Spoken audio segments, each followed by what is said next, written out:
everyone and welcome to my channel. My name is Charlene and this is my little YouTube channel where I talk mainly about books, but also with a little bit of travel and lifestyle as well. And in today's video I'm going to be going over my November 2025 reading wrap up.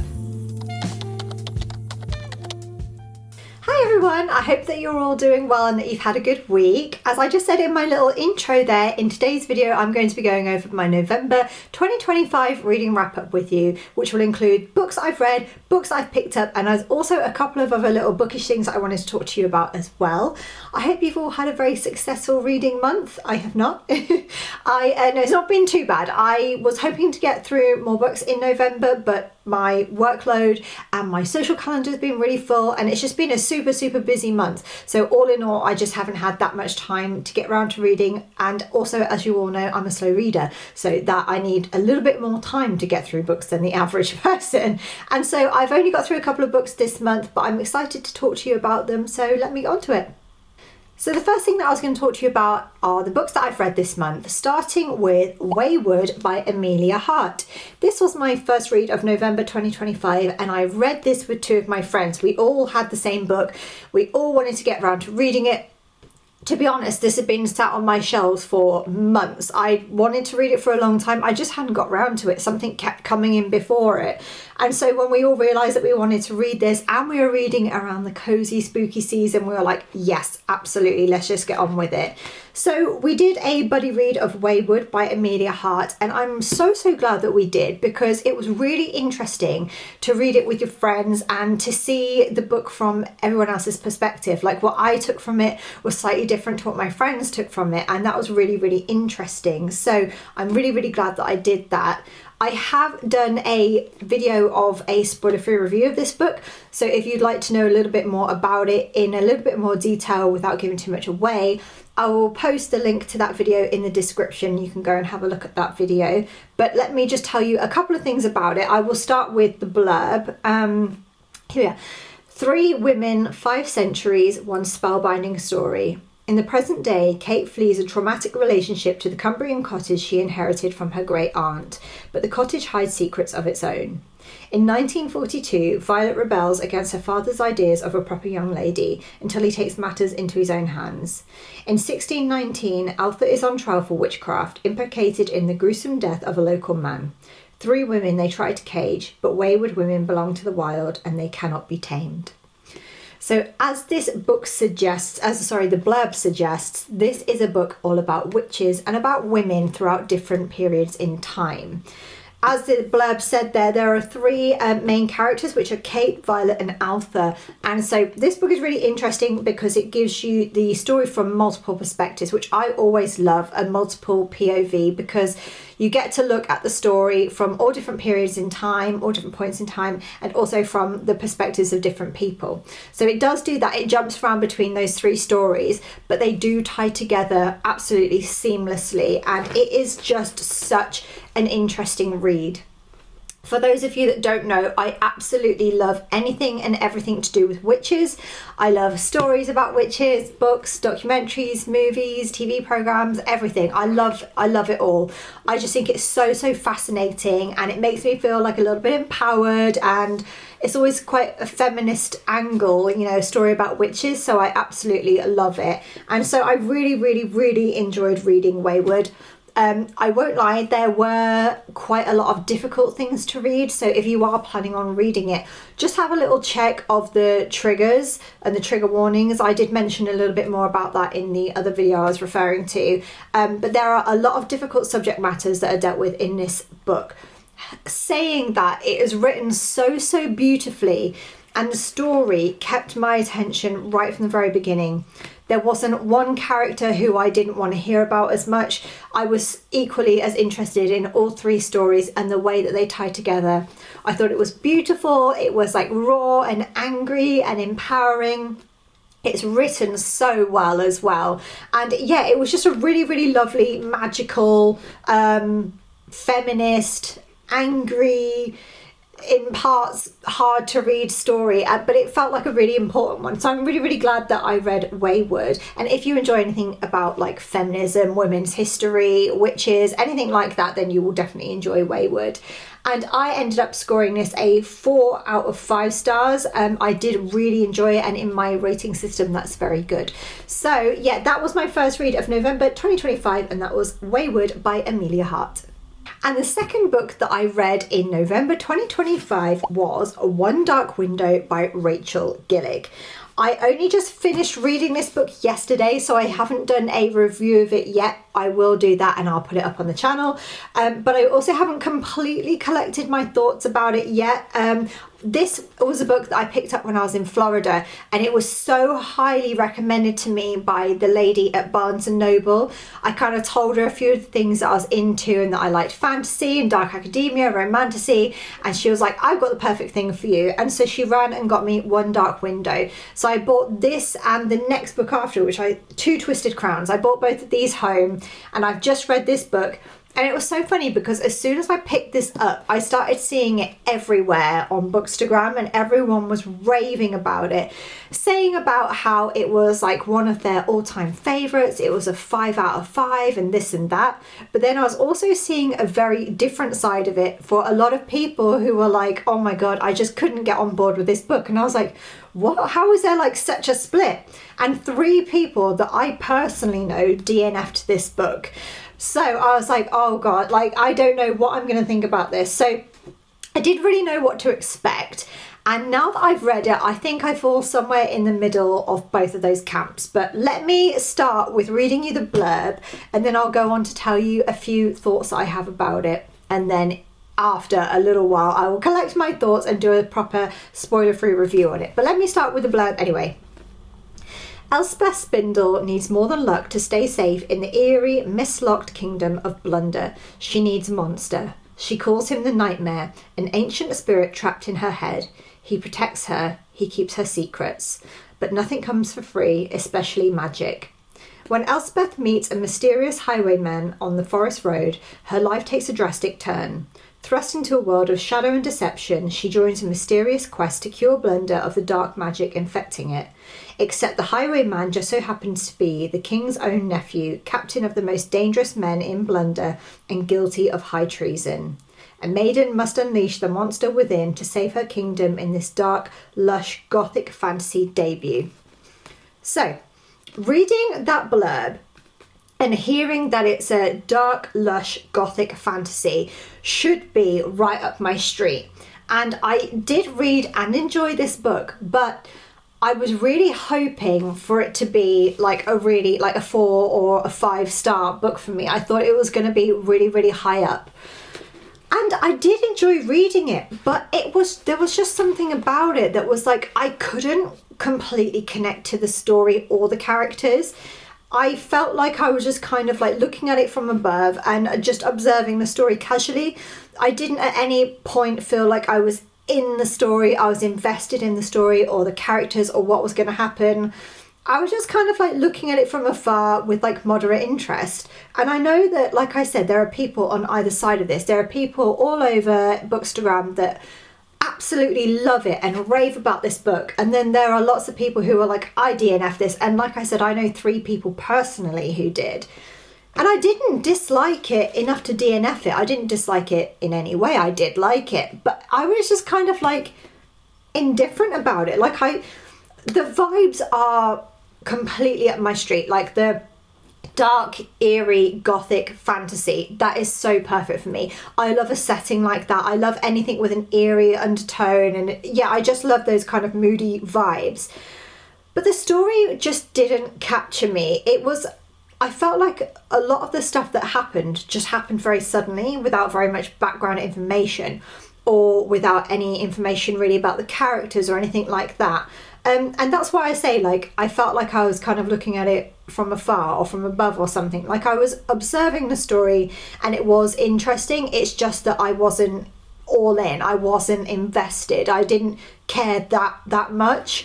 It has a very unique magic system. and it is a very interesting concept for a story. It's just for some reason the way it's told, I felt a slight detachment from it, and I'm not sure why that is. Like I said, I haven't completely collected my thoughts yet. I think I'll end up scoring this either a 3 or a 3.5 out of 5. And in my rating system, a 3 is good. So it's like kind of like middle of the pack, you know, it's not bad, it's not amazing, it's just good. It's like, I felt like, yeah, this was a good read. I do have the second book, like I said, and I'm just not going straight onto it. So I think that says quite a lot. Like, if I was so caught up in the story, I would immediately move on to the next book in the series, but I haven't. I've picked something else out instead. And so, yeah, I don't know. I had high hopes for this book. I really enjoy how floppy this book is, that's for sure, because I picked it up from America. It's got a great flop. But I just thought it was okay. I liked the vibes. I liked if you kind of explained the story to me, I'd be like, oh, that sounds interesting. And it was just, it didn't completely grab me. I just thought it was good. So yeah, like I said, I'll probably score this a 3 or a 3.5 out of 5. I don't know. I have to think about it a little bit more.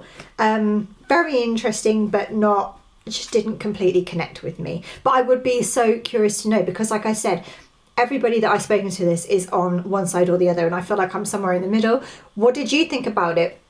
Did you connect with the story? Did you connect with the characters? What did you think? Were you completely invested in it? Did you go on to read the next one? I'd be so interested to know.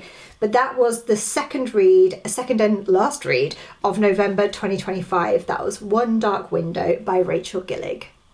So I've only read those 2 books this month. That was Weyward and One Dark Window, and I've picked up 1 book this month. And this book has been on our radar, when I say our, mine and my husband's radar, for quite a long time, especially my husband's, because we watch a lot of booktubers and bookstagrammers that always recommend this book, and they say that this is one of their favourite books of all time. It's one of the greats. And so this has been on our list for a while, and so we picked up The Prince of Tides by Pat Conroy. I don't know that much about this book, but he has been wanting to read it for a long time, and he started to read it already, and he started to give me a few little bits of information about the book, and then decided, actually, I'm not going to tell you anything more about it, because if this carries on how it started, then it's going to probably be one of my favourite books of all time. So very high praise. So I was like, yeah, don't tell me anything more about it, I don't want to know. But from what he's explained so far, it seems like a very moving and very deep and emotional and character-driven book. I will read you the blurb, but there is something that I'm not sure if I'm allowed to say, so I will maybe glaze over that. Okay. All Wingos of Colton, South Carolina share one heritage, shrimp fishing, poverty and the searing memory of a single terrifying event, the source of Tom Wingo's self-hatred of his sister Savannah's despair. To save himself and Savannah, Tom confronts the past with the help of New York psychologist Susan Lowenstein. As Tom and Susan unravel the bitter history of his troubled childhood in episodes of grotesque humour, poignant lyricism and shattering violence, the door opens vividly onto a world peopled by a cast of colourful, eccentric and unforgettable characters. So to look at this book, you would probably think it doesn't look like much at all. And I know you're not supposed to judge a book by its cover, but my husband was saying, like, the cover absolutely for him so far does not portray at all what's in the pages. He said it's the most interesting, character-driven, heartbreaking, interesting book that he's picked up for a long time. And so I'm very excited to read this when I get around to it. Like I said, I've heard a lot about this book and about how it's supposed to be one of the greats, so I can't wait to get around to reading this sometime. But it is like 650 pages long, so who knows when that's going to happen. But yeah, it's one that's definitely on the list, and that is the only book that I've picked up this month. So those are the books that I've picked up this month and that I've read this month, and there were just a couple of other bookish things that I wanted to talk to you about as well. Firstly, I got a little bookish tattoo. I don't know if you've noticed any of my other videos, but I've got quite a few tattoos, and I've got a couple of bookish related ones, and I am firmly in my fantasy era, which all started with Powerless, and I've been absolutely loving it, and so I felt inspired, and so I got a little dagger tattoo on my hand, which is looking a bit, when I got the tattoo, she said, that tattoos on the hands and thumbs always lose their colour pretty quickly, and so the colour's probably going to fall out of it, and she said in a couple of weeks you'll need a touch up, and I definitely do, because some of the colour and some of the ink has come out already. But even so, I'm very, very pleased with it. I love the placement. I think it's very cute and little, and I absolutely love it. So that was the first thing that I wanted to talk to you about. And also another bookish thing that I have been absolutely loving is the game Tiny Bookshop.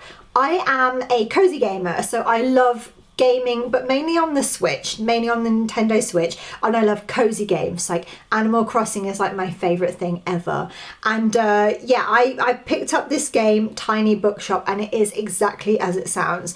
And it's been the most cozy, relaxing, chilled thing that I've played in a long time. So basically, as the name suggests, it's like a little indie game where basically you have a car and you have a little like a little trailer thing, but basically you've turned it into a little tiny bookshop, and you just go round this area. I don't know if it's a town or a city or what it is, but you just go around this area and you have multiple stops that you can stop at. Like there's a beach, there's a waterfront, there's a university, like castle ruins, all sorts of different stops. And each day you pick where to go, and you pull up your little bookshop, you open the doors, you pop on your coffee machine, and you sell some books. And it has been the most wonderful, relaxing, cozy game that I've played in a long time. As soon as I started playing it, I was like, I know I'm going to love this, because the aim of the game is to pull up to these towns and sell your books in your little kind of indie bookshop, but also you have a little coffee machine so you can sell coffee as well. And within the first few times of playing it, I'd adopted a dog. So dogs, coffee and books, like I knew it was going to be my perfect game. And I'm really, really, really enjoying playing it. You get to know all of the characters and all of the locals, and you kind of like build this little community, and you all rely on each other. And it's just so cute and cozy.